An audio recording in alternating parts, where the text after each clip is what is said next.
Assalamualaikum warahmatullahi wabarakatuh. Perkenalkan, nama saya Istianingrum Eka Yulianti dengan NIM 432191100069. Di sini saya akan memenuhi tugas besar 2 perekonomian Indonesia dengan dosen pengampu Ibu Francisca Listianingsih Utami SE MAK. Di sini saya akan menjelaskan tentang masalah kondisi otonomi daerah di Indonesia. Konsep dan tujuan dari kebijakan pemerintah mengenai otonomi daerah sebagai salah satu percepatan pembangunan di Indonesia. Sebelumnya, kita harus mengetahui dulu apa itu otonomi daerah. Otonomi daerah adalah sebuah sistem atau kewenangan yang dimiliki oleh daerah. Otonomi daerah ini bertujuan untuk mengembangkan daerah serta isi di dalam daerah tersebut. Di negara Indonesia ini, otonomi daerah sudah diterapkan. Tujuannya sendiri dari penerapannya adalah untuk memperbaiki kesejahteraan masyarakat di daerah tersebut. Berikutnya yaitu ada jenis-jenis otonomi daerah. Dibagi menjadi 3 macam.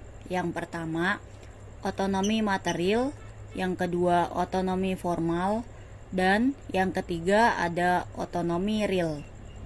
Yang pertama yaitu otonomi material, yaitu merupakan urusan yang diserahkan oleh pemerintah pusat kepada pemerintah daerah dan diperinci secara tegas, dan juga diberikan batasan-batasannya. Biasanya diserahkan melalui undang-undang pembentukan daerah yang bersangkutan. Yang kedua ada otonomi formal, yaitu urusan yang diserahkan oleh pemerintah pusat kepada pemerintah daerah tanpa dibatasi. Jadi, di otonomi formal ini tidak ada batasan-batasannya. Daerah memiliki kebebasan untuk mengaturnya. Yang memiliki peran banyak adalah pemerintah daerah. Untuk yang ketiga yaitu otonomi real, yaitu otonomi kombinasi dari material dan formal. Jadi pemerintah pusat menentukan urusan-urusan yang menjadikan pangkal untuk mengatur dan mengurus rumah tangga daerah. Selanjutnya yaitu konsep dasar otonomi daerah.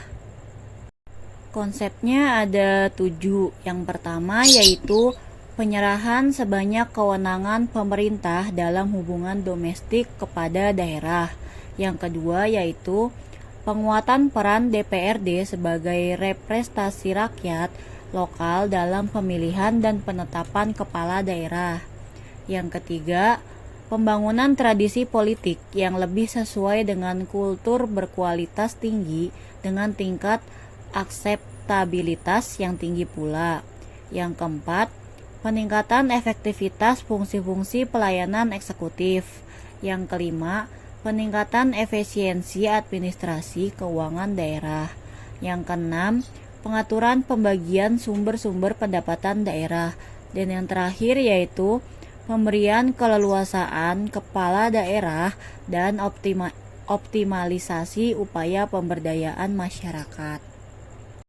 Selanjutnya ada daerah. Yang pertama ada peningkatan pelayanan masyarakat yang semakin baik. Yang kedua, pengembangan kehidupan demokrasi. Yang ketiga, keadilan. Yang keempat, pemerataan. Kelima, pemeliharaan hubungan yang serasi antara pemerintahan daerah dan pusat. Yang keenam, yaitu mendorong untuk memberdayakan masyarakat. Dan yang ketujuh, yaitu menumbuhkan kreativitas, meningkatkan peran serta masyarakat, dan mengembangkan peranan fungsi DPRD. Berikutnya saya akan menjelaskan tentang masalah apa saja yang timbul akibat dari otonomi daerah ini dan kebijakan apa yang dilakukan dari pemerintahan pusat guna mengatasi masalah tersebut. Daerah. Yang pertama ada pendanaan. Pemerintah daerah belum sepenuhnya berdaya dalam membiayai segala kebutuhan, terutama kebutuhan sosial yang besar seperti kesehatan dan pendidikan. Yang kedua, rendahnya partisipasi masyarakat. Adanya kecenderungan bahwa partisipasi masyarakat di era desentralisasi dimanfaatkan oleh para elit masyarakat yang lebih mengetahui akses untuk mempengaruhi kebijakan di tingkat daerah. Yang ketiga, pemahaman terhadap konsep desentralisasi dan otonomi daerah yang belum mantap. Hal ini terjadi karena perubahan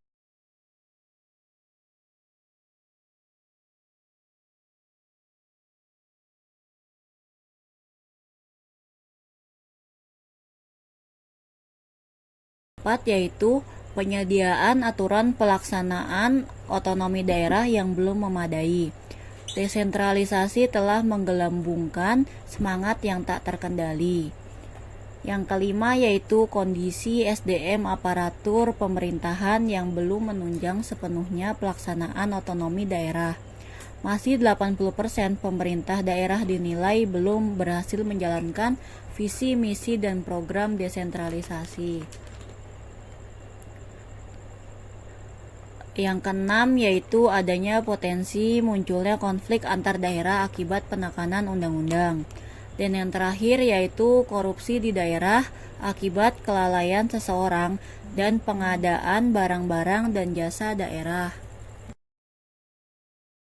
Dan akan membahas tentang kebijakan apa yang dilakukan oleh pemerintah pusat guna mengatasi masalah tersebut. Yaitu yang pertama, desentralisasi menjadi sarana inovasi bagi otonomi daerah untuk mengembangkan wilayahnya menjadi lebih baik. Yang kedua, perencanaan dan penganggaran APBD melalui sistem ini memungkinkan adanya penerimaan saran dan pemantauan langsung dari masyarakat. Yang ketiga, kualifikasi pimpinan atau kepala daerah, peran kepada daerah dalam menentukan arah pembangunan daerah sangat besar. Dan yang keempat, peningkatan keterlibatan masyarakat dari berbagai kalangan dilakukan melalui pemberian akses seluas-luasnya kepada seluruh masyarakat. Berikut merupakan presentasi dari saya, kurang lebihnya saya mohon maaf. Wassalamualaikum warahmatullahi wabarakatuh.